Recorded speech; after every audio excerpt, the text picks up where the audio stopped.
नमस्कार, मैं इंदु मिश्र अग्रसर के मंच से आप लोगों के सामने उपस्थित हुई हूँ लाइव। आप सबों का बहुत-बहुत स्वागत और अभिनंदन। आज हस्ताक्षर में डॉक्टर सुचिता त्रिपाठी हमारे साथ जुड़ी हैं। व्याख्याता हिंदी विभाग आर्य महिला पीजी कॉलेज वाराणसी, विशिष्टता क्षयवात से प्रभावित, ये हमारी अतिथि हैं। तो अग्रसर के ताज़ा हस्ताक्षर अंक में आज की विशिष्ट अतिथि डॉक्टर सुचिता त्रिपाठी का हम बहुत-बहुत स्वागत और अभिनंदन करते हैं। बताती चलूँ कि अग्रसर हर सप्ताह अपने मंच पर हस्ताक्षर कार्यक्रम के तहत किसी न किसी दिग्गज शख्सियत को आमंत्रित करती है जिसका समाज और देश के प्रति विशिष्ट योगदान रहा हो। इसी कड़ी में हमने आज आमंत्रित किया है आर्य महिला पीजी कॉलेज वाराणसी में हिंदी के व्याख्याता डॉक्टर सुचिता त्रिपाठी को। आपने पिछले दो से अधिक दशकों से हिंदी भाषा के उन्नयन में विशिष्ट योगदान दिया है। आप छायावाद से प्रभावित रही हैं। यही कारण है कि आपने बनारस हिंदू विश्वविद्यालय से पीएचडी का विषय प्रसाद नाटकों में अंतर्द्वंद का चयन किया। आपके द्वारा संपादित पुस्तकों, जर्नल्स और व्याख्यान की लंबी फहरिस्त है। आपके द्वारा संपादित पुस्तकों में प्रसाद के नाटकों में अंतर्द्वंद के अलावे एक दौर से गुजर कर और नारी की सृजन यात्रा मध्यकाल से आज तक विशिष्ट तौर पर उल्लेखनीय है। इसके अतिरिक्त आपके द्वारा संपादित जर्नल्स भी सराहनीय है। स्त्री जीवन की यात्रा विमर्श से निष्कर्ष तक, अंग की पांडित्य परंपरा, रामविलास शर्मा एवं सौंदर्य बोध, स्त्री जीवन का प्रश्न, मध्यकालीन कवित्रियां एवं स्त्री संवेदना, दिनकर का कुरुक्षेत्र, नैतिक मूल्य एवं अस्तित्व का द्वंद्व, वेदना और महादेवी वर्मा, स्त्री चेतना और नारी लेखन, छायावादी काव्य के संदर्भ में, आधुनिक समाज कबीर के संदर्भ में, कामायनी एक विशेषण, राम की शक्ति पूजा आदि उल्लेखनीय है। इसके अतिरिक्त कई अवसरों पर आपके द्वारा दिया गया व्याख्यान काफी चर्चा में रहा, जिसमें रैदास की भक्ति भावना, नारी और मीडिया, वीर कुंवर सिंह की राष्ट्रीय चेतना, काशी के देवी देवता, तुलसी का रामचरितमानस और लोकतांत्रिक दृष्टिकोण आदि, हिंदी कविता में बिंब, विधान, प्रयोग, धर्म, कवि अज्ञेय, नैतिक मूल्यों के बदलते मानदंड आदि सराहनीय है। आप अपने इन्हीं उपलब्धियों के कारण कई अवसरों पर पुरस्कृत और सम्मानित होते रहे हैं। इसके अतिरिक्त आप सामाजिक सरोकार से भी जुड़ी रहती हैं और एक संवेदनशील सोशल एक्टिविस्ट हैं। आप कई शैक्षणिक और गैर शैक्षणिक संस्थाओं से जुड़ी हुई हैं, जिसके माध्यम से आप समाज की बेहतरी के लिए कुछ न कुछ करती रहती हैं। आप नहीं, मोबाइल में दिक्कत। आपका बहुत-बहुत स्वागत और अभिनंदन। धन्यवाद मैडम। हमारा सबसे पहला प्रश्न है कि आप आवाज थोड़ी कम आ रही है आपकी। जी, थोड़ी आवाज कम आ रही है, मतलब बहुत धीरे आ रही है।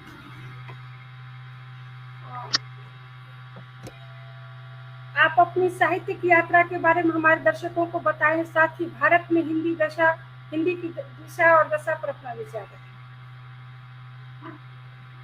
हमारी साहित्यिक यात्रा तो मैं वैसे इंटर तक मैंने साइंस से पढ़ा, लेकिन हिंदी के प्रति मेरी विशेष रुचि शुरू से रही और कविताओं में मुझे सुनना पढ़ना बहुत अच्छा लगता था और इंटर से ही मैं कविताएं लिखना शुरू कर दी थी। भले मैं साइंस की स्टूडेंट थी, लेकिन मैंने कविता लिखना उसी समय से शुरू कर दिया था और कहीं भी कविता कहीं भी सुनते थे या गोष्ठियों में जाना आना, तब से मैंने शुरू कर दिया था। उसके बाद जब मैंने कुछ दिन बीएससी करके फिर मेरा मन नहीं लगा उसमें, मैंने छोड़ दिया और फिर मैंने हिंदी ऑनर्स ले लिया, क्योंकि हिंदी के प्रति और साहित्य के प्रति हमारी अभिरुचि शुरू से बनी रही। तो इसके बाद जब मैंने हिंदी से फिर काशी हिंदू विश्वविद्यालय से बीए, एमए और पीएचडी किया, तो उसी समय मैं कुछ पत्र पत्रिकाओं में भी लिखती रही।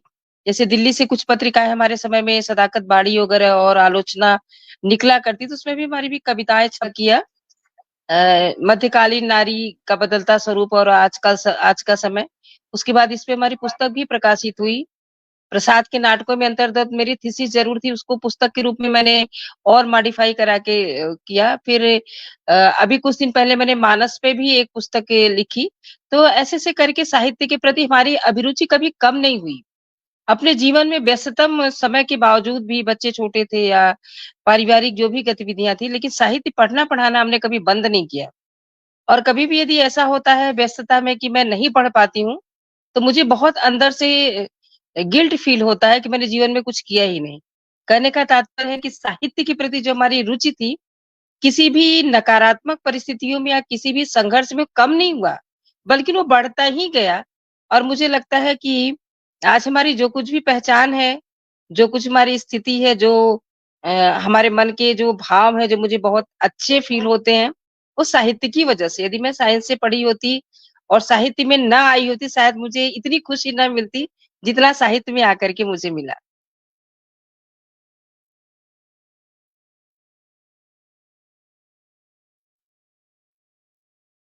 आवाज़ नहीं आ रही मैडम। जी। अ, कि हाँ, आ रही है। छायावाद पर सबसे बड़ा आरोप है कि कल्पना अत्यधिक प्रवाह और आंतरिक अनुभूतियों की अति भावुक अभिव्यक्ति ने छायावादी कविता को इतना अंतर्मुखी बना दिया कि वह धरो उन कवियों को छोड़कर शेष दुनिया से कटती चली गई।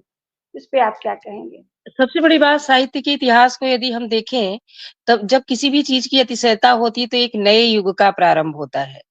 तो द्विवेदी युगीन जब अतिशय नैतिकता हो गई, अति सुधार काल था द्विवेदी युग को माना जाता है और अतिशय जब नैतिकता का आवरण हो गया, एक तरह से सामाजिकता तो थी लेकिन नैतिकता का ज़्यादा हो गया, तब छायावाद का जन्म हुआ। और छायावाद बहुत सारी विशेषताओं को भी लेकर के आता है। छायावाद ने एक तो व्यक्ति स्वातंत्र्य की को जन्म दिया। व्यक्ति स्वातंत्र्य से तात्पर्य ये है कि छायावाद में सबसे पहले व्यक्तिगत रचना की। व्यक्तिगत जैसे सरोज स्मृति हम निराला की पढ़ते हैं तो उन्होंने अपने पुत्री के निधन पे व्यक्तिगत दुखों को की अभिव्यक्ति की। और सबसे बड़ी बात ये है कि एक प्रेम को लेकर के जो प्रेम की भावना जो सबके मन में रहती है, हर साहित्यकार के मन में रहती है। लेकिन द्विवेदी युग तक इसकी खुली अभिव्यक्ति नहीं हो पा रही थी। हमने देखा छायावाद में आकर के इस व्यक्ति स्वातंत्र्य में या जैसे निराला ने कहा कि मैं शैली अपनाई, तो मैं शैली में सबसे पहले तो छंदों के बंधन से कविता मुक्त हुई। जब कविता छंदों के बंधन से मुक्त हुई, तो उसमें उसकी जो भावनाओं की अभिव्यक्ति थी वो खुल कर के सामने आ गई। तो उस मैं में जो व्यक्तिगत रचना हुई उसमें सरोज स्मृति निराला ने लिखा व्यक्तिगत जीवन को लेकर के। प्रसाद ने भी पूरा आंसू संग्रह लिख डाला अपने व्यक्तिगत प्रेम को लेकर के स प्राची के अरुण मुकुल में सुंदर प्रतिबिंब तुम्हारा उस अलस उषा में देखूं अपनी आँखों का तारा। या महादेवी को भी जैसा कहा जाता है कि वो रहस्यवादी कविताएँ लिखती हैं, लेकिन पूरी कविताओं को पढ़ने से ऐसा लगता है कि कोई भी अलौकिकता या रहस्यवाद अचानक से जन्म नहीं ले सकता। कहीं न कहीं से वो व्यक्तिगत जीवन के ही दुःख होते हैं जो अध्यात्म की ओर जाते हैं। तो उनके भी कुछ व्यक्तिगत जीवन के ऐसे भी दुःख रहे जो रहस्यवादिता का आवरण उन्होंने डाला और 1920 और 36 का वह युग जब छायावाद का जन्म होता है 1918 से लेके 36 तक, उस समय तक समाज हमारा इतना उन्मुक्त नहीं था कि एक स्त्री अपने प्रेम की खुली अभिव्यक्ति कर पाती। तो प्रसाद ने, निराला ने, पंत ने जो छायावाद के 4 स्तंभ माने जाते हैं महादेवी को लेकर के, तो ये जो पुरुष कवि थे इन्होंने तो अपने प्रेम की खुली अभिव्यक्ति की। जैसा कि पंत में उच्छ्वास ग्रंथि आंसू की बालिका में अपनी भावनाओं की अभिव्यक्ति की। लेकिन महादेवी के जो भी व्यक्तिगत दुख-सुख रहे हों, हालाँकि उन्होंने उनसे जब पूछा गया कि अपने जीवन में विरह को क्यों अपनाया, तो उन्होंने सीधे इस बात पे कहा कि जीवन में मुझे बहुत प्यार दुलार मिला, इसलिए मैंने विरह को अपनाया। या फिर विरह में या दुःख में जीवन या मन विराट हो जाता है, लोगों के दुखों को समझने की क्षमता रखता है। बहुत सारी परिभाषाएँ दी गई। लेकिन मुझे ऐसा लगता है कि एक स्त्री के लिए अपनी व्यक्तिगत प्रेम की अभिव्यक्ति थोड़ा मुश्किल था। तो महादेवी के लिए ये बंधन था, ये बातें थी लेकिन पुरुष कवियों ने खुल कर के अपने व्यक्तिगत दुखों प्रेम की अभिव्यक्ति, व्यक्तिगत दुख-सुखों की अभिव्यक्ति कविताओं में की। महादेवी ने भी किया लेकिन एक अध्यात्म के आवरण के साथ में किया। तो उसके साथ ही साथ जो सबसे बड़ी विशेषता रही छायावाद की वह प्रकृति का मानवीकरण। प्रकृति का मानवीकरण का तात्पर्य ये है जो वैज्ञानिकता के सहारे आई। जैसे ऐसा नहीं था कि इसके पहले कभी प्रकृति में नहीं गया था। हमारे बहुत सारे मध्यकाल में प्रकृति पाई जाती है, आदिकाल में भी प्राकृतिक के कविताएँ पाई जाती हैं, प्रकृति के बीच में कभी हमारे गए अपने जीवन से ऊब करके। लेकिन यहाँ पे प्रकृति जो मानव के रूप में आई, कविताओं में कि हम दुखी हैं तो प्रकृति में दुःख दिखलाई पड़ रहा है, हम हँस रहे हैं तो प्रकृति में वही भाव दिखलाई पड़ रहा है। मुझे लगता है कि यह एक आधुनिक विज्ञान की भी देन है, क्योंकि जैसा कि नामवर सिंह ने कहा है कि जब किसी चीज़ पे हम विजय प्राप्त कर लेते हैं, तो उससे हमको ज़्यादा प्रेम हो जाता है। उदाहरण उन्होंने दिया कि जंगल में जा दहाड़ते हुए सिंह से हम डरते हैं, लेकिन यदि उसको पिंजरे में कैद कर लेते हैं, तो उससे हमको प्रेम हो जाता है, उसके दुख-सुख हमारे अपने हो जाते हैं। मुझे लगता है प्रकृति का मानवीकरण एक नया स्वरूप जो छायावाद में खुल कर के सामने आया, उससे यही मिलता है कि विज्ञान ने प्रकृति के रहस्यों पे विजय प्राप्त की। अब प्रकृति हमारे लिए सिर्फ देवता नहीं रह गई, उसके एक-एक रहस्यों को वैज्ञानिकों ने खोला और जाना, तो वह जो युग था, वह प्रकृति मनुष्य के रूप में आगे प्रकृति से ज़्यादा प्रेम हुआ। उसके रहस्यों को जानने और उसको ज़्यादा जानने, ज़्यादा करीब से देखने की वजह से। एक और आरोप छायावाद पे लगता है कि अतिशय कल्पना। मुझे लगता है कि कल्पना की अतिशयता तो हुई छायावाद में, इसको नहीं नकारा जा सकता है। लेकिन यह कल्पना भी वैज्ञानिकता के ही सहारे आई। एक वैज्ञानिक जब आधुनिक युग जो विज्ञान का युग है, तो उसमें जब किसी भी चीज़ को लेकर के एक वैज्ञानिक सोचता है, उसके विषय में कल्पना करता है, तब उसके रहस्यों को खोजता और जानता है। ये प्रभाव छायावाद की कल्पना पे भी हमको देखने को मिलता है कि अतिशय कल्पना के भाव तो हुए, लेकिन यह भी वैज्ञानिक युग की ही देन है कि बहुत सारी काल्पनिक चीज़ें छायावादी कवियों ने की। और व्यक्ति स्वातंत्र्य के साथ-साथ छायावाद में एक और बड़ी विशेषता आई कि स्त्री स्वातंत्र्य की बात इन्होंने की। अतिशय कल्पना का आरोप है, क्योंकि कोई भी युग, कोई भी बाद में अतिशयता तो हो ही जाती है। अतिशय कल्पना हुआ, अतिशय व्यक्तिवादिता हुई, इसलिए फिर प्रगतिवाद का जन्म हुआ। लेकिन छायावाद में जो रचनाएँ हुई, जो लिखी गईं, उसमें और भी बहुत सारी विशेषताएँ निहित हैं, जिनको हम नज़रअंदाज नहीं कर सकते। जैसे स्त्री स्वातंत्र्य की, एक स्त्री सुधार का युग उस समय चल रहा था, स्त्री शिक्षा का युग चल रहा था। हमारे बहुत सारे समाज सुधारक भी राजा राम मोहन राय, दयानंद सरस्वती, बहुत सारे समाज सुधारक भी स्त्रियों को लेकर के चिंतित थे। तो अभी तक साहित्य में हमने पाया कि रीतिकाल तक स्त्री हमारे लिए एक वस्तु के रूप में थी। उनका जो कुछ भी चित्रण किया गया, नक्शिक चित्रण किया गया, उनके बाह्य सौंदर्य को देखा गया, उनके आत्मा को नहीं पहचाना गया। सीधे-सीधे अगर बात कही जाए तो कविता का जो रूप और स्वरूप था, वह भक्तों, संतों की कुटिया से निकल कर के दरबारों में कैद हो गया। और जो कविता दरबारों में रीतिकाल में कैद हो गई, तो स्वाभाविक सी बात है कि उस समय जो छोटे-मोटे राजा बचे थे, उनकी विलासिता को प्रश्रय देने के लिए स्त्री भी वस्तु के रूप में इस्तेमाल की गई या वस्त्र के रूप में उसका नक्शिक चित्रण किया गया। छायावाद की बड़ी विशेषता ये रही कि स्त्री के उस आत्मा को पहचाना गया। सिर्फ उसका बाह्य सौंदर्य का चित्रण करके कवियों ने किसी की विलासिता को प्रश्रय नहीं दिया, उसकी आत्मा को पहचाना। जैसे प्रसाद ने स्वयं लिखा है कि नारी तुम केवल श्रद्धा हो, विश्वास रजत नक पक्तल में, पीयूष स्रोत सी, बहा करो जीवन के सुंदर समतल में।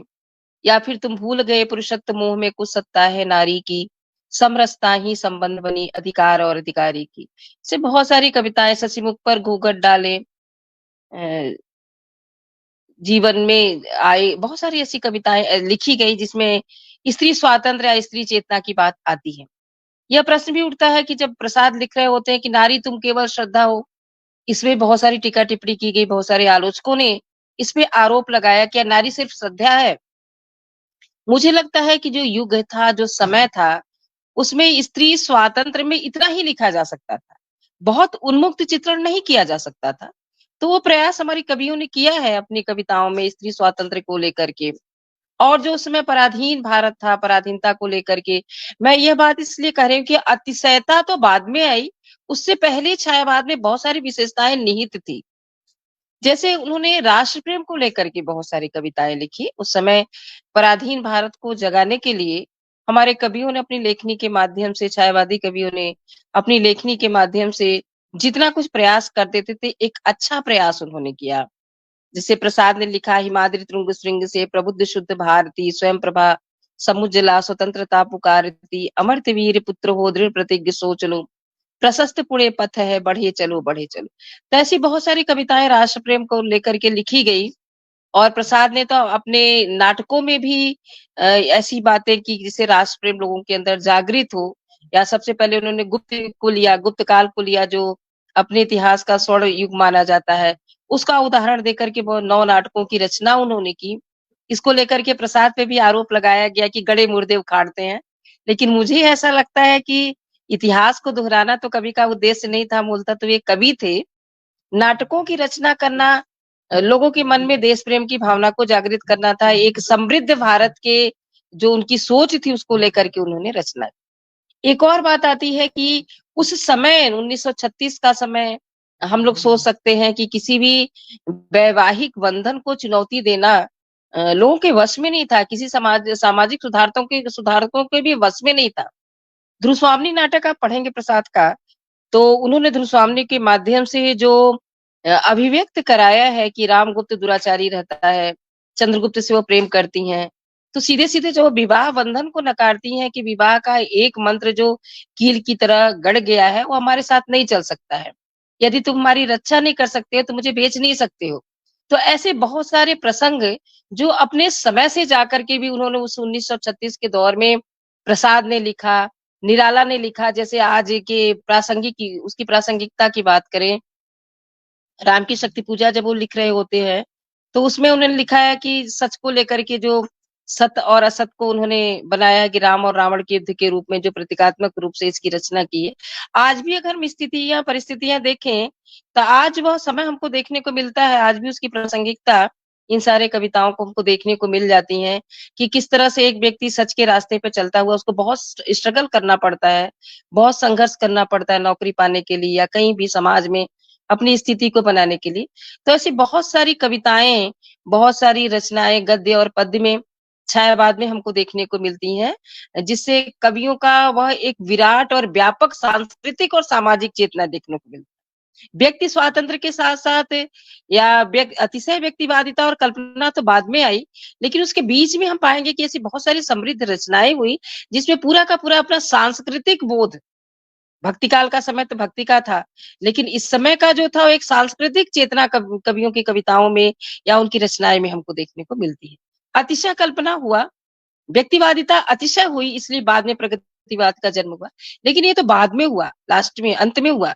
उसके बीच में जो कविताएँ लिखी गई, जैसे कामायनी भी लिखा गया, तो जब अत्यधिक हमारी लालसा बढ़ने लगी, तो किस तरह से इच्छा, कर्म और ज्ञान का समन्वय उसको लेकर के कामायनी की रचना की गई। तो ऐसे बहुत सारी समृद्ध रचनाएँ भी छायावाद में देखने को मिलती हैं, जिसको अतिशय कल्पना और व्यक्तिवादिता से अलग जाकर के उसकी व्याख्या की जा सकती है। भारत में हिंदी की दशा और दिशा पर मैं चाहती हूँ कि आप प्रकाश डालें। देखिए भारत में हिंदी की दशा और दिशा की बात करेंगी आप, तो वर्तमान समय में तो हिंदी के लिए बहुत प्रयास किया जा रहा है। लेकिन प्रसाद ने एक पंक्ति कही है, प्रकृति शक्ति यंत्रों से तूने सब छीनी, शोषण कर जीवनी बना दी जर्जर जीवनी। हमारे वैज्ञानिक आविष्कार ने जितना हमको विकास के मार्ग पे ले गया है, उससे ज़्यादा कहीं न कहीं हमारा नुकसान भी किया है। हमारी इच्छाएँ बढ़ी, हम बहुत कम समय में बहुत कुछ पाने के लिए उत्सुक हो गए। तो इससे हुआ क्या कि मल्टीनेशनल कंपनियों की ओर हमारे नवयुवक भाग रहे हैं और मल्टीनेशनल कंपनियों की ओर जाने में हम सब जानते हैं कि अंग्रेजी अनिवार्य है। तीसरी मल्टीनेशनल कंपनियों ने हमारी भाषा का, हमारे साहित्य का बहुत नुकसान किया है और मल्टीनेशनल कंपनियों की बात कह दें कि जो ये छलावा है कि आपको बहुत बड़े-बड़े पद दे देते हैं। आप डायरेक्टर बहुत जल्दी बन जाते हैं, मैनेजर उन कंपनी के बहुत जल्दी बन जाते हैं। तो लेकिन बाद में फिर आप उसके बाद फिर आप कहीं के नहीं रहते हैं। उनका इतना शोषण होता है, सीधी-सीधी भाषा में कहा जाए कि जो कुछ भी हमारे साहित्य में रचनाएँ की गई हैं, उसमें सब्जी वाले से लेकर के किसान से लेकर के आप साहित्य में देखें हर वर्ग मिलता है। ये बच्चे सब्जी खरीदने नहीं जा पाते, ऑनलाइन सब्जी तक मंगाते हैं। तो आप सोचिए कि अच्छे साहित्य की रचना हमारी किस भावनाओं से कौन-सा नवयुवक कर पाएगा? जो कर रहा है, उसको मैं धन्यवाद देती हूँ कि वो भी अपने जीवन और ज़मीन और धरती से जुड़ा हुआ है। बाकी तो 90% जो हम कंपनियों के छलावे में जी रहे हैं, हमारी हिंदी की स्थिति, हमारे साहित्य की स्थिति उतनी समृद्ध नहीं रह गई जितना होना चाहिए, जितने इस विकसनशील भारत में हम लोगों को सोचना चाहिए कि समृद्धता की बहुत सारे हिंदी सम्मेलन हो रहे हैं, बहुत सारे काव्य गोष्ठियाँ भी हो रही हैं, बहुत सारे सेमिनार भी हो रहे हैं, हिंदी के लोग प्रयास कर रहे हैं और वर्तमान समय में सरकार भी हिंदी को लेकर के, साहित्य को लेकर के बहुत प्रयास कर रही है। क्योंकि साहित्य साहित्य है। अब वो पूरा साहित्य हम लोग पढ़ते हैं तो पाते हैं कि उसमें सारी चीज़ें हैं, दर्शन भी है, विज्ञान भी है, संस्कृति भी है, समाज भी है, अध्यात्म भी है। क्या ऐसा जीवन नहीं है जो साहित्य में नहीं है? खेत में जाने वाला किसान से लेकर के आप पाएँगे कि ईश्वर की भी परिकल्पना हमारे साहित्य में नहीं छोड़ी गई। तो साहित्य जो साहित्य है, इसके बिना मुझे लगता है जीवन नहीं है। जीवन को यदि जीना है, तो साहित्य तो अनिवार्य रूप से सबको पढ़ना पढ़ाना चाहिए। तो मुझे लग रहा है कि हम सब मिल कर के आप बहुत अच्छा प्रयास कर रही हैं कि साहित्य को एक बड़े मंच पे ले आ रही हैं और बहुत सारे प्रयास हो रहे हैं, लेकिन और अच्छी स्थिति हमारे साहित्य की होनी चाहिए, मुझे ऐसा लगता है। जी। मेरा प्रयास इस मायने में है कि आपके जैसे लोगों को लेकर इस मंच पे आना और नहीं, मैंने इसके साहित्य पहले भी हम जुड़े थे, तो आपकी बहुत अच्छा प्रयास आप कर रही हैं और साहित्य जगत की जंजल ओर से से मैं आपको धन्यवाद देना चाहूँगी।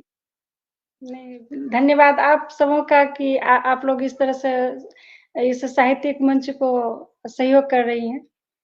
तो इसलिए साहित्य हमारी भी यही कोशिश है कि जो साहित्य से दूर हो रहे हैं उनको साहित्य के महत्व को बतलाना और आपके जैसे लोगों बिल्कुल, को बिल्कुल। जो मंच से जोड़कर उन तक बातों को पहुंचाना। तो देखते हैं कहाँ तक हम सार्थक हो पाते हैं और बिल्कुल, आप सार्थक और सफल हो रही हैं। छायावादी कविता में गहन आंतरिक अनुभूतियों को प्रतीकों के माध्यम से व्यक्त की गई है। शब्द जहाँ भावों को व्यक्त नहीं कर पाते हैं, वहाँ प्रतीकों का सहारा लिया गया है। इस पर आप क्या कहना चाहेंगे? नहीं, मुझे नहीं लगता है कि शब्द जहाँ भावनाओं की अभिव्यक्ति नहीं कर पाते, वहाँ मिथकों का सहारा लेते हैं। होता क्या है साहित्य जगत में कि जब छोटी-छोटी कविताएँ तो कहीं से भी हम प्रभावित होते हैं और कविता का जन्म हो जाता है जिसको खंड काव्य या छोटी कविताएँ या इस तरह की कहते हैं। लेकिन जब कभी महाकाव्य लिखता है, ये किसी उद्देश्य को लेकर के चलता है, तो उसको मिथकों का सहारा लेना ही पड़ता है। ऐसा नहीं है कि शब्द हमारी भावनाओं की अभिव्यक्ति करने में असफल होते हैं इसलिए कभी मिथकों का सहारा लेता है। आप जब किसी बड़े उद्देश्य को लेकर के चलते हैं, एक विराट कैनवस को लेकर के एक बड़ा उद्देश्य लोगों के सामने रखना चाहते हैं, तो आपको मिथकों का सहारा लेना अनिवार्य हो जाता है। जैसे तुलसीदास और राम की शक्ति पूजा जब निराला लिख रहे होते हैं, तो राम की शक्ति पूजा में सत और असत का जो युद्ध दिखा रहे हैं कि किस तरह से असत हावी होता है या सत परेशान होता है। तो उन्होंने बंगला के कृतिवास रामायण को आधार बनाया अपनी बात को कहने के लिए, क्योंकि उनको एक बड़ा उद्देश्य लेकर के चलना है। उसी तरह से जब कामायनी इच्छा, कर्म और ज्ञान के समन्वय के लिए कभी कामायनी की रचना कर रहा होता है, तो एक विराट कैनवस में बड़ी बात कहनी होती है और 15 सर्गों में उन्होंने कामायनी की रचना की, तो उसके लिए उन्हें पुराणों का, मत्स्य पुराण का विशेष रूप से आधार लिया। तो ये नहीं कहा जा सकता है कि हमारे शब्द जहाँ अभिव्यक्त नहीं हो पाते, वहाँ मिथकों का सहारा लेते हैं। आप एक बड़ा उद्देश्य लेकर के जब चलते हैं, महाकाव्य लिखने चलते हैं, जनता को उस महाकाव्य से एक बड़े उद्देश्य की ओर ले जाते हैं, तो मिथकों का सहारा लेना ही पड़ता है। तो ये इस बात से मैं सहमत नहीं हूँ कि शब्द हमारी भावनाओं की अभिव्यक्ति में असफल है इसलिए मिथकों का सहारा ले। मिथकों का सहारा एक महाकाव्य लिखने के लिए और बड़े उद्देश्य को लेकर के कवि करता है और छायावाद में भी यही करता है। जी। छायावाद में भी जैसा कि सूर्यकांत त्रिपाठी निराला, महादेवी वर्मा, सुमित्रा नंदन पंत और जयशंकर प्रसाद, इनमें आप बुनियादी अंतर क्या देखती हैं? हाँ, ये सबसे बड़ी बात ये है कि जब कोई कवि किसी भी वाद और युग में कविताएँ लिखता है, लेकिन विशेष रूप से उसका व्यक्तिगत जीवन क्या होता है, उसका मनोविज्ञान अपने उसी व्यक्तिगत जीवन से बनता है। तो स्वाभाविक सी प्रक्रिया है कि छायावादी विशेषताएँ होने के साथ-साथ कवियों में जो 4 स्तंभ हैं, उनके बुनियादी अंतर ज़रूर रहेगा और है भी। जैसा जयशंकर प्रसाद को हम प्रेम और सौंदर्य का कवि मानते हैं। जयशंकर प्रसाद कि पूरा साहित्य पढ़ने से ऐसा लगता है कि प्रेम और सौंदर्य के कवि, ज्यादातर उनकी कविताओं में प्रेम और सौंदर्य में उनके पात्र बहुत सुंदर हैं। या कभी अभिजात्य वर्ग था तो उनके पात्र भी आप देखेंगे ज्यादातर अभिजात्य वर्ग के हैं। निराला के जीवन के साथ ये रहा कि छायावादी युग में रचना वो कर रहे होते हैं, उस समय उस समाज में वो रहते हैं, लेकिन निराला का जो व्यक्तिगत जीवन था काफी विद्रोह का जीवन था। माँ की मृत्यु हो चुकी थी, पिता स्वभाव से बहुत क्रूर थे ऐसा माना जाता है। रामविलास शर्मा जो निराला जी के बहुत नज़दीकी रहे हैं, उन्होंने उनसे बातचीत करते हुए कहा कि पिताजी मारते समय इतना ये भूल जाते थे कि 2 पत्नियों के निधन के बाद यह इकलौता संतान है। तो इसलिए उनकी कविताओं में हमको विद्रोह मिलता है या उनको हम वैविध्य या विद्रोह का कवि मानते हैं। इसलिए आदि महादेवी वर्मा जिनके में छायावादी विशेषताएँ होने के साथ-साथ उनको हम विरह की कवियत्री मानते हैं। जैसा कि हमने उसपे हुँ, बातचीत किया कि विरह उनके जीवन में व्यक्तिगत जीवन से बिल्कुल। शुरू होकर के वह अध्यात्म की ओर अग्रसर हुआ। पंत हुँ, का छायावादी विशेषता होने के साथ-साथ पंत प्रकृति के प्रांगण में उनका जन्म हुआ था। अल्मोड़ा जिले के कोसानी नामक ग्राम में उनका जन्म ही हुआ था और उनकी भी माता की मृत्यु हो चुकी थी और माता के स्नेह से वंचित वह शिशु प्रकृति के प्रांगण में बैठा हुआ घंटों सोचा करते थे। तो स्वाभाविक सी प्रक्रिया है कि उनको हम प्रकृति का कवि मानते हैं और कोमल कल्पना का कवि मानते हैं। प्राकृतिक चीज़ों पे उन्होंने बहुत सारी कविताएँ लिखी। दूसरी एक कोमल कल्पना, उनकी कविताओं को आप पढ़ेंगी तो बहुत वैसी कोमलता के साथ-साथ जैसे एक उदाहरण के लिए एक भ्रमरी का प्रयोग करें तो बाल भ्रमरी। बाल शब्द का प्रयोग उन्होंने बहुत ज़्यादा किया है। तो बहुत सारे ऐसे चीज़ें हैं जो निराला को हम विद्रोह का और वैविध्य का कवि मानते हैं।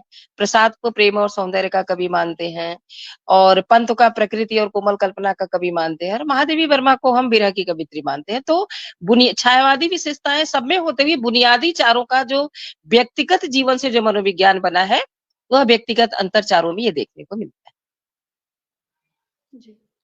और हम लोग कुछ आगे बातचीत करेंगे, लेकिन उससे पहले चाहेंगे कि आप अपनी एक सुंदर सी रचना दर्शकों को ज़रूर सुनाएँ। जी, आप अपनी एक सुंदर सी रचना दर्शकों को सुनाएँ।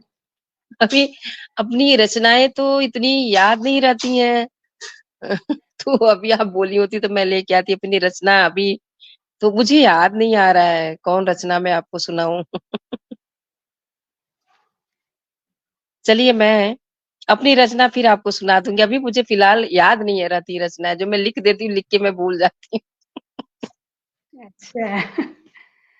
तो छायावादी युग में खड़ी बोली, हिंदी बोली कविता का पूर्ण विकास और कलात्मक उत्कर्ष दिखाई देता है। काव्य सौंदर्य और साहित्यिकता के दृष्टि से छायावादी काव्य में आधुनिक हिंदी कविता का उत्कृष्ट और उन्नत स्वरूप दृष्टिगत होता है। आप इससे क्या कहेंगी? हाँ, बिल्कुल, जैसे अभी तक ब्रज और अवधी में कविताएँ लिखी जाती रही मध्यकाल तक, अवधी और ब्रज का प्रभाव बना रहा। धीरे-धीरे भारतेंदु जब आधुनिक काल आया, भारतेंदु का समय आया, तो भारतेंदु मंडल के जितने भी साहित्यकार थे, वो उन्होंने खड़ी हिंदी बोली के लिए उन्होंने प्रयास किया और खड़ी हिंदी बोली छायावाद तक आते-आते एक अच्छा स्वरूप ले रही थी। और इस समय भी ब्रजभाषा में कविताएँ जैसे चित्राधार वगैरह जयशंकर प्रसाद की ब्रजभाषा में लिखी गई, लेकिन बाद में वो खड़ी बोली हिंदी में रूपांतरित कर दी गई। कहने का तात्पर्य है कि इसमें आकर के छायावाद में आकर के खड़ी बोली पूरे सशक्त हस्ताक्षर के रूप में आई, खड़ी बोली हिंदी में कविताएँ लिखी जाने लगी। और भाषा के साथ-साथ शिल्प में भी नया प्रयोग हुआ। जैसा आपने कहा कि शिल्प में भी बहुत सारे ऐसे अलंकारों में, शिल्प में और प्रकृति का मानवीकरण, छंदों के बंधन से कविता मुक्त हुई। तो कहने का तात्पर्य भाव पक्ष और कला पक्ष दोनों में एक नवीनता देखने को मिलती है, एक नवीनीकरण देखने को मिलता है। प्रतीक और उपमान भी बदले हुए दिखलाई पड़ते हैं। जैसा कि पंत ने पल्लव की भूमिका में लिखा है कि कविता अब तुतलाना छोड़ दी है। अब वह पीयू को प्रिय कहने लगी है या जिसको कहा जाता है कि खड़ी बोली में एक परिमार्जन, एक सुधार हुआ और विशेष रूप से कि भावों के अनुसार जो एक भाषा का प्रयोग किया गया है, भावनाओं के अनुसार जो एक कला पक्ष का प्रयोग किया गया कि जैसे हमारे भाव थे उस तरह की भाषा का प्रयोग किया गया। विशेष रूप से पंत को जैसे हम इसका भाषा का खड़ी हिंदी बोली का शिल्पकार मानते हैं। शिल्पकार का मतलब कि कविता को बनाने का, गढ़ने का काम कि हमारे जो भाव हैं, उदाहरण के लिए आप देखेंगे कि जब बादल कविता लिख रहे हैं तो जब बड़े-बड़े घने-घने बादलों का प्रयोग करना होता था, सघन मेघों का भीमाकार। अब भीमाकार शब्द से ऐसा प्रतीत होता है कि बहुत सारे घने-घने बादल मंडराते हुए दिखलाई पड़ रहे हैं। या फिर वो प्रयोग करते हैं कि अपनी नौका विहार कविता लिखते हुए कि सापों सी रलमल अब ये वाक्य सुनकर के ऐसा लगता है बहुत सारे लिपटे हुए साँप। तो ऐसे बहुत सारे प्रयोग किए गए कि अपनी जो जैसी कविता थी, कविता के जो भाव थे, उसके अनुसार छायावाद में भाषा का प्रयोग किया गया जिसको हम चित्रात्मक शैली कहते हैं, कि उस कविता को पढ़ करके हमारे मानस पटल में एक चित्र बन जाता था कि इस तरह का स्वरूप होगा, इस तरह का रूप होगा, ऐसा समय होगा, ऐसा समाज होगा। तो ऐसे नए छंद, नए भाषा, नए शिल्प, खड़ी हिंदी बोली के साथ-साथ शिल्प में भी बहुत सारे ऐसे नए प्रयोग किए गए, जो हमको छायावादी कविताओं में देखने को मिलती है। आधुनिक हिंदी कविता में छायावाद को ऐसे आंदोलन के रूप में जाना जाता है जिसे आलोचना, प्रत्यालोचना, प्रशंसा और निंदा दोनों स्थितियों का सर्वाधिक शिकार होना पड़ा। इस पर आप हाँ, जब ये स्वाभाविक सी प्रक्रिया है कि जैसे जब भक्ति काल आया, आदि काल आया या वीर गाथा काल जिसको कहा गया, ये समझ में आ गई कि आदि काल मतलब शुरू की जो हमारा साहित्य रचा जा रहा है, वीर गाथात्मक रचनाएँ लिखी जा रही। भक्ति काल आया तो ये समझ में आ गया कि भक्ति काल में भक्ति से संबंधित रचनाएँ की जा रही हैं। रीति काल आया तो विशिष्ट पद रचना, रीतिया की बात हुई, एक विशिष्ट प्रकार की जो पद रचना की जा रही। जब आधुनिक काल में छायावाद शब्द आया, तो इसको लेकर के बहुत सारे विवाद खड़े हुए। जैसे शुक्ल जी विशेष रूप से इसके कि यह पाश्चात्य छाया है जो बंगाल से है तो ये अपने देश में आई। ये छायावाद को शुक्ल जी की अगर बात हम माने कि छायावाद या शैली मात्र है, तो छायावाद स्वच्छंदतावाद से ज़रूर जुड़ा है, लेकिन यहाँ पे अपना समाज है, अपनी संस्कृति है, या सिर्फ पाश्चात्य नहीं है। यह स्वच्छंदतावाद से प्रभावित ज़रूर है, जैसा पंत को माना जाता है, कवि शैली और कृष्ण की कविताओं से बहुत प्रभावित थे। तो ये बहुत सारे छायावाद शब्द सबसे पहले मुकुटधर पांडे ने छायावाद 4 निबंधों की एक लेखमाला प्रस्तुत की। तो ये शब्द ही ऐसा था कि इसमें बहुत सारे विवाद हुए, बहुत सारे अटकलें लगाई गई, लोगों ने बहुत सारे आलोचकों ने अपनी-अपनी परिभाषाएँ दी, तो छायावाद मुझे लगता है शब्द ही ऐसा था कि विवाद का कारण बना और सबसे ज़्यादा कोपभाजन शुक्ल जी की विशेष इसमें रामचंद्र शुक्ल जी ने विशेष छायावाद को लेकर के आरोप-प्रत्यारोप लगाया या छायावाद में जो रहस्यवाद था उसको लेकर के शुक्ल जी को बहुत परेशानियाँ हुई या प्रसाद जब बुद्धि की अधिकता की बात करते हैं तो शुक्ल जी इस पे आरोप लगाते हैं कि बुद्धि की अधिकता से दिक्कत नहीं है बल्कि बुद्धि दुर्बुद्धि में परिगणित न हो इससे दिक्कत है। तो आलोचकों ने बहुत सारे आरोप भी लगाए, लेकिन हम नंदुलारे बाजपेयी की जब व्याख्या पढ़ेंगे या उनकी पुस्तक को पढ़ेंगे, तो उन्होंने छायावाद की को बहुत ही अच्छे ढंग से स्पष्ट किया है। तो ये शब्द ऐसा है मुझे लगता है कि इसको लेकर के तरह-तरह से बहुत सारे आलोचकों ने या डॉक्टर नगेंद्र कहा कि स्थूल के प्रति सूक्ष्म का विद्रोह है। अपनी-अपनी परिभाषाएँ दी और कुछ लोग ने बहुत स्पष्ट रूप से इसकी व्याख्या भी की, तो कुछ लोगों ने इस पे आरोप भी लगाए। ये स्वाभाविक सी बात है कि जब कोई भी नए युग का आरंभ होता है, तो किसी को बहुत एक्सेप्ट लोग करते हैं, कुछ लोग नहीं करते हैं। और मुझे लगता है कि अगर आलोचक की बात आपने उठाई है, तो आलोचक के लिए तो ये ज़रूरी होता है कि वो तटस्थ हो, लेकिन आलोचना मैं पढ़ती हूँ, मुझे लगता है कि अभी तक कोई तटस्थ आलोचक बन नहीं पाया है। क्योंकि सबके अपने विचार उन चीज़ों से टकरा ही जाते हैं। जैसे उदाहरण के लिए हजारी प्रसाद द्विवेदी कबीर को बहुत पसंद करते थे, तो कबीर को बहुत बढ़ा-चढ़ा कर के उन्होंने अपने कबीर नामक पुस्तक में लिखा। रामचंद्र शुक्ल तुलसी को बहुत पसंद करते थे, तो तुलसी पे उन्होंने अच्छी व्याख्या की। तो किसी भी आलोचक को अभी तक मैंने तटस्थ नहीं पाया कि तटस्थता से किसी भी साहित्य का निर्वहन कर पा रहा है। अंततः मुझे लगता है मनुष्य होते हैं और हमारे अपने विचार जहाँ नहीं मिलते हैं, वहाँ हम उसको थोड़ा ज़्यादा उस साहित्य की नकारात्मक की आलोचना कर देते हैं, जहाँ हमारे विचार मिलते हैं, उसको बढ़ा-चढ़ा के प्रस्तुत कर देते हैं। तो छायावाद के साथ भी उसकी भावभूमि के साथ भी यही बातें हुई निश्चित रूप से, कि जिस आलोचक के लिए जैसे वाजपेयी जी के लिए पसंद था तो उन्होंने उसकी प्रशंसा की। शुक्ल जी के लिए वह बहुत पसंद नहीं था, तो शुक्ल जी ने इसकी थोड़ी ज़्यादा नकारात्मक आलोचना कर दी। तो किसी भी युग और किसी भी बात को लेकर के ऐसी चीज़ें साहित्य में होती आई। जी। अब मैं जानना चाहूँगी कि डॉक्टर सुचिता त्रिपाठी ने छायावाद को क्यों चुना? क्या कौन आपने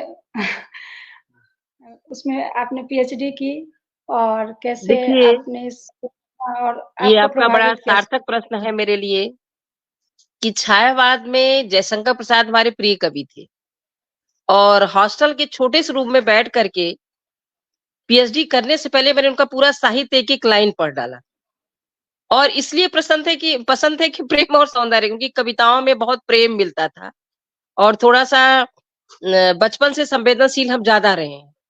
तो मुझे इसलिए उनके पात्र बहुत सुंदर हुआ करते थे और हमारी अभिरुचि सौंदर्य के प्रति थोड़ी ज़्यादा आकर है कि बहुत सुंदर चीज़ें मुझे चाहिए, सुंदर प्रकृति चाहिए, सुंदर घर चाहिए, सुंदर कपड़े चाहिए, मेरी अभिरुचि है।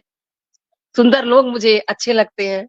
तो मेरी जो रुचि थी मुझे लगता है कि वह हमारी चीज़ें मुझे छायावाद में मिली, विशेष रूप से प्रसाद में मिली और इसलिए मैंने प्रसाद के नाटकों में जो अंतर्द्वंद शब्द हमने लिया, जो मनोविज्ञान व्यक्ति का है, मुझे मेरी अंदर एक जिज्ञासा थी कि हमारे मन और मनोविज्ञान कहाँ टकराते हैं? कौन-सी परिस्थितियाँ आती हैं कि हमारे अंदर द्वंद उत्पन्न होता है, अंतर्द्वंद उत्पन्न होता है। हम अपने बाह्य संघर्ष नहीं, लोगों से ना जूझ करके जब हम अपने आप से जूझते हैं, तो उस समय कैसी मनःस्थिति होती है? अंतर्द्वंद शब्द विशेष रूप से हमने इसीलिए लिया कि कभी-कभी जीवन में जब ऐसे प्रसंग आ जाते हैं, ऐसे क्षण आ जाते हैं कि हम अपने आप से जूझने लगते हैं। हमारे मन में द्वंद उठने लगता है और एक निष्कर्ष पे नहीं पहुँच पाते हैं। उस समय मनोविज्ञान क्या कहता है? इसी को लेकर के मैंने जितने भी द्वंद थे, जितने भी पात्रों के मनोद्वंद थे, मैंने सबकी एक डायरी में सब पेज में लिख डाला। आधार बनाया शोध के लिए।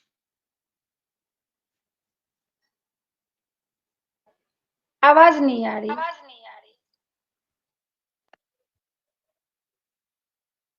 हाँ, आ रही है आवाज़? हाँ, अब आ रही है। तो प्रसाद जी बनारस के ही तो थे? हाँ, बनारस के हमारे कॉलेज के बगल में उनका घर है, अच्छा, अच्छा, अच्छा। चेतगंज मोहल्ले में तो हुँ, हुँ। से विशेष प्रभावित थे और आज भी उनके घर के सामने बड़ा-सा शिवालय जी।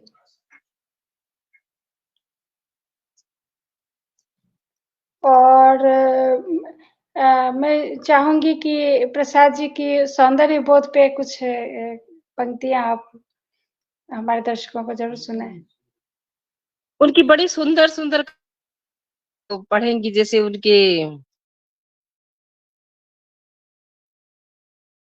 है कि वो आप पढ़ेंगी, तो बहुत ही सुंदर है मतलब सौंदर्य जब वो कर रहे होते हैं, तो आप देखेंगी कि ऐसे शब्दों का आहा! तो ऐसा लगता है जैसे उस या जो उन्होंने मन का रूपक बाँधा है कि मन का भाव व्यक्ति का बहुत सुंदर होता है। जिस हृदय है ना, आप उसको पढ़ाने लगेंगी तो भावाविभोर हो जाएँगी कि उस सौंदर्य में रहा है, उनका मन ही नहीं भर रहा है ऐसे-ऐसे उपमेय और उपमेय उपमान ले आकर के रहे या उसकी रचना कर रहे हैं। तो कामायनी की श्रद्धा सर की कोर्स में लगा हुआ है। पढ़ाते समय मुझे लगता है कि मैं कई दिन इसको पढ़ा। उनका मन ही नहीं भरता है। बहुत पंक्तियाँ हैं, शशि मुख पर घूंघट डाले, अंचल में दीप छुपाए, जीवन की गोधूली में कैसे तुम आए। या यही एक पंक्ति जो नारी तुम केवल श्रद्धा हो, पक्तल में पीयूष स्रोत सी बहा करो जीवन के सुंदर समतल में।